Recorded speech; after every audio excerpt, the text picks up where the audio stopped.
دیروز صدها نفر در نزد اداره تقدیم شناسنامه و کارت هویت در شهر کابل جمع شدند، زیرا این مؤسسه برای اولین بار از زمان اشغال افغانستان از طرف طالبان درهایش را برای مردم کار افتاده باز کرد. روز 5 اکتبر وزارت امور داخلی طالبان اعلام کرد که کارمندان اداره تقدیم شناسنامه و کارت هویت و از جمله زنان باید به جای کارشان برگردند.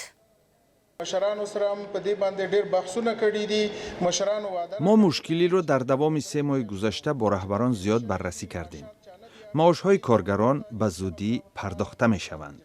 پیش روز تا 3000 شناسنامه صادر می شد.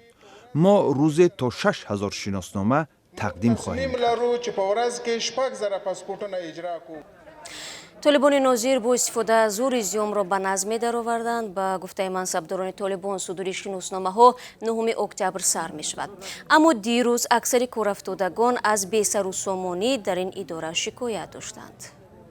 اینجا آمدیم به خاطر گرفتن پاسپورت، اما متاسفانه سعی میکنیم که خیلی مشکل زیاد است. اینجا سیستم درست نیست، مردم سراسیمه است و هیچ نوع در حال حاضر هیچ نوع مسئولی نیست که بر ما اینجا پاسخگویی بده و بر ما بگوید که به کدام تاریخ مراجعه کنیم و اینجا مردم همش سراسیمه است. بسیاری از افغان‌هایی که بعد سال 2001 در مؤسسه‌های آمریکایی کار کردند خوف دارند که طالبان از آنها قصاص می‌گیرند.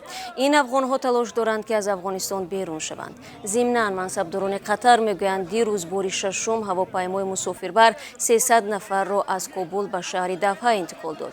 کوچانیدن خارجیان و افغان‌های همکاری آمریکا و ممالک عضو ائتلاف بین‌المللی در افغانستان ماه آگوست بعد سر قدرت آمدن طالبان آغاز یافته است.